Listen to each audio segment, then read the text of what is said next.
Hello दोस्तों, मैं सुदेश यादव पर्दाफाश में आपका स्वागत करता हूँ। मेरा आज का टॉपिक है रामायण में ब्राह्मणों ने षड्यंत्र का मिश्रण किया। मैं रामायण पर पहले भी कुछ वीडियो बना चुका हूँ, लेकिन ये वीडियो थोड़ा हट के है। दोस्तों, पूरी दुनिया में दो तरह का ही रामायण फेमस है। रामायण तो बहुत है,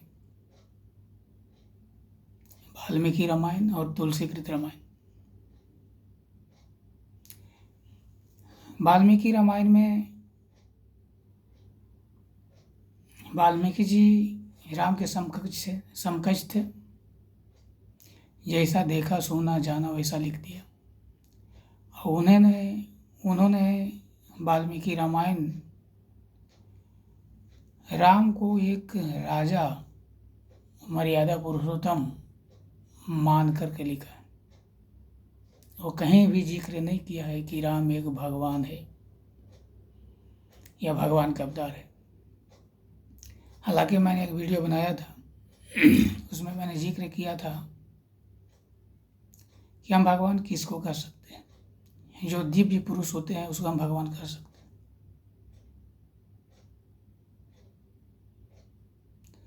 उसके उल्टा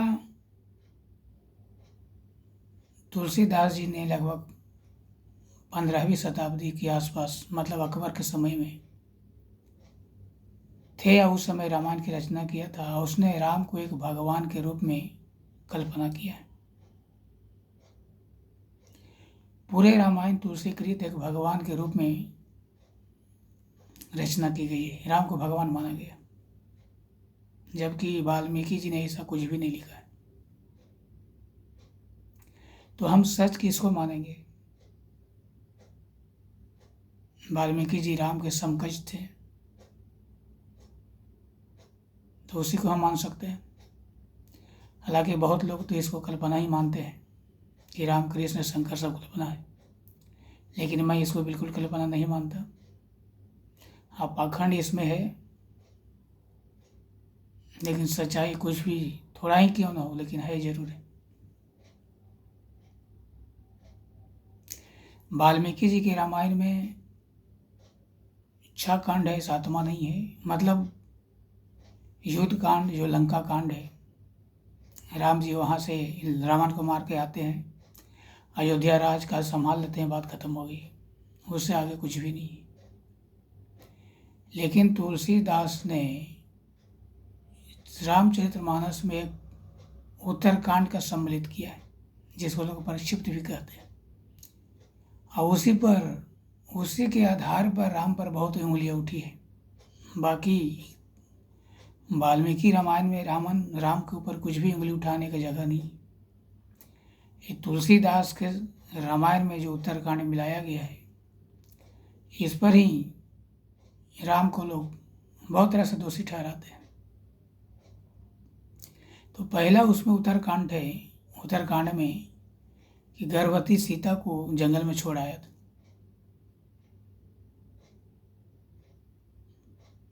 आप सोच सकते हो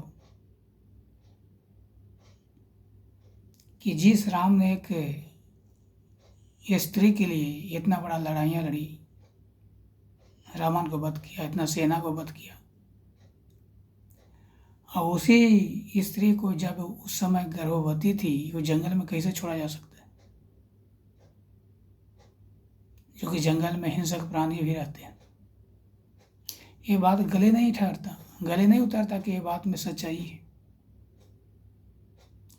एक किसी धोबी को कहने पर जंगल में कोई किसी को कैसे छोड़ सकता है, जो कि वो ज्ञाता थे, मर्यादा पुरुषोत्तम थे। गर्भवती स्त्री को जंगल में कोई कैसे छोड़ सकता है? संभव ही नहीं। लेकिन कुछ लोग कहते हैं कि पूरे गांव में चर्चा हो रहा था कि सीता जी 1 साल दूसरे पुरुष के संसर्ग में रहा और राम उसको कैसे रख लिया। और सीता की इच्छा थी कि हम कहीं वन में जाकर ऋषि की कुटिया में रहें, इसलिए उसका इच्छा का सम्मान किया, राम ने उसे जाने दिया। लेकिन ये जो उत्तरकांड इसमें मिलाया गया है, इससे तो हमको कोई सीख नहीं मिला है, बल्कि राम को बदनामी हो रहा है। एक गर्भवती स्त्री को जंगल में कैसे छोड़ा गया, किस आधार पर राम ने छोड़ा।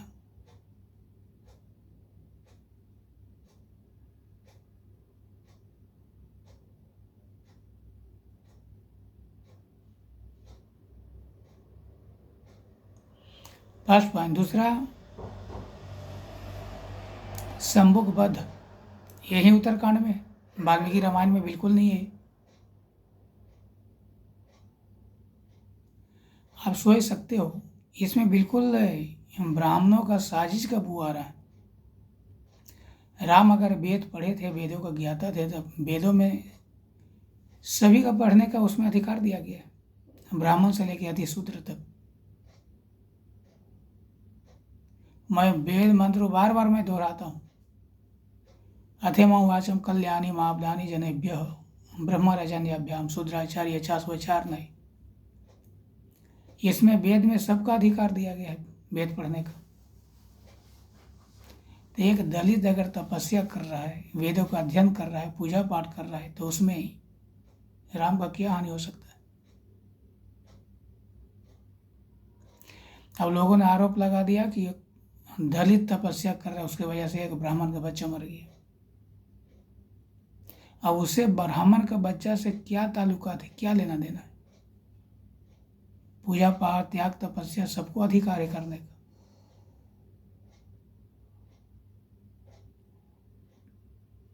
अगर एक दलित को तपस्या करने से ब्राह्मण का बच्चा मर रहा है, तो आज तो वेद वेदांग सभी जाति के लोग पढ़ रहे हैं और पूजा पाठ कर रहे हैं, त्याग तपस्या कर रहे हैं, छोटे से बड़े सब। तो आज तो धरती पर ब्राह्मण रहना ही चाहिए, धरती ब्राह्मण विहीन हो जाना चाहिए। बच्चा का, उसका पूरा परिवार को खत्म हो जाना चाहिए। क्यों आज के ज़माने में सभी लोग वेद को पढ़ रहे हैं, सभी स्टडी कर रहे हैं, सभी पूजा पाठ कर रहे हैं।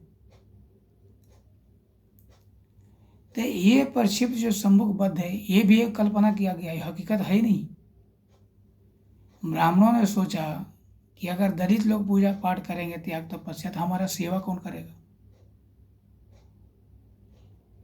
क्योंकि वेदों में जो दिया गया है कि शूद्रों का काम है 3 वर्णों का सेवा करना, लेकिन वेदों में कर्मों के अनुसार शूद्र बताया, जन्म से नहीं। वेद हो, गीता हो, कहीं भी हो, उसमें कर्मों की प्रधानता दिया गया। जो कर्महीन है, जो गलत कर्म करता है, वही शूद्र है, जन्म से नहीं। तो ऐसे हालात में ब्राह्मणों ने सोचा कि अगर शूद्र लोग पूजा पाठ करेंगे, त्याग तपस्या करेंगे, तो हम लोग का सेवा कौन करेगा। इसलिए ऐसा कोई साजिश रचा जाए ताकि लोग पूजा पाठ और पढ़ना लिखना ही बंद कर दें। और वही हुआ। सम्मुख तपस्या कर रहा था, राम को दिखा दिया गया, राम ने उसको वध कर दिया। अब ये मूर्खों को ये समझ में नहीं आया कि तुम्हारा जाल से राम का बदनामी हुआ है, तुम्हारा षड्यंत्र के कारण राम की बदनामी हुई। आज भी लोग उंगली उठा रहे हैं उस पर कि राम शूद्र दलित विरोधी था, छोटे जातियों का विरोध करने वाला था।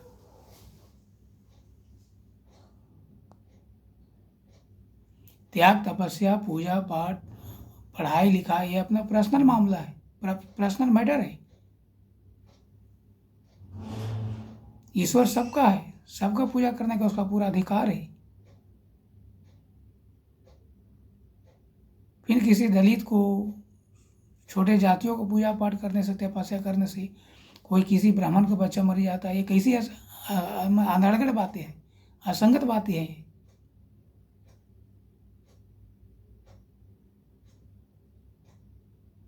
आज तो धरती पर एक भी ब्राह्मण नहीं होना चाहिए, या उसका पूजा पाठ त्याग तपस्या से सब, अगर ब्राह्मणों का नुकसान होता है तो आज क्यों से सारे ब्राह्मण जीवित है।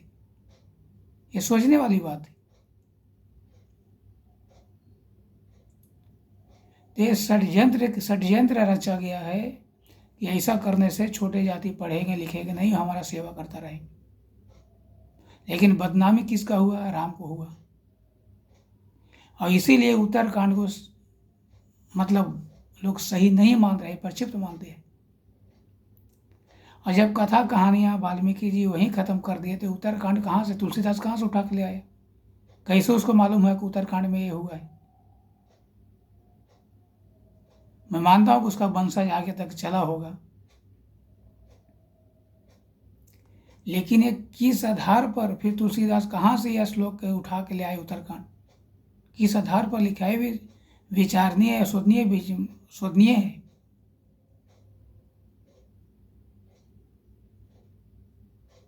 इसलिए अधिकतर विद्वान ने ये उत्तरकांड को समर्थन नहीं करते हैं कि गलत है भी, तो ये ब्राह्मणों को रचा हुआ ये साजिश है उत्तरकांड।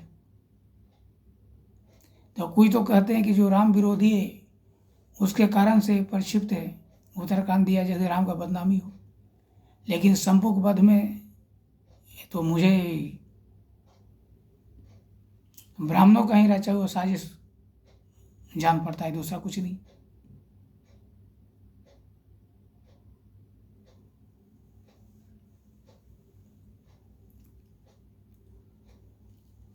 एक पढ़ा लिखा जिसको आप ईश्वर को अवतार मान रहे हो, और राम का अगर खुद है वो अवतार है, तो अपने भक्तों को कैसे मार सकता है? सोचने वाली बात है। ये प्रश्न खड़ा होता है कि ईश्वर ने सारों को पैदा किया ना, ब्राह्मण क्षत्रिय वैश्य शूद्र सबको तो ईश्वर ने पैदा किया।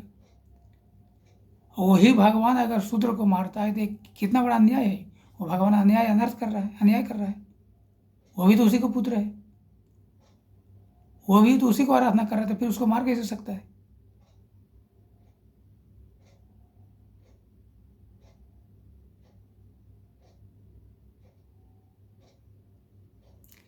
ये जो दोनों जो इसमें उत्तरकांड में कहानियाँ दिया गया है बिल्कुल असंगत है, बेबुनियाद है, मानने योग्य है नहीं, इसको विश्वास करना ही नहीं चाहिए। और अगर रचा गया है तो एक साजिश के तहत इसको उत्तरकांड में सम्मिलित किया गया है, क्योंकि तुलसीदास भी एक कट्टर मनुवादी था, उसको ग्रंथों से पता चलता है। तो मैं वीडियो को यहीं विराम देता हूँ। वीडियो को आप लाइक करें, सब्सक्राइब करें, बेल आइकन को दबाएं, सारे वीडियो मिलते रहे। जय हिंद, जय भारत।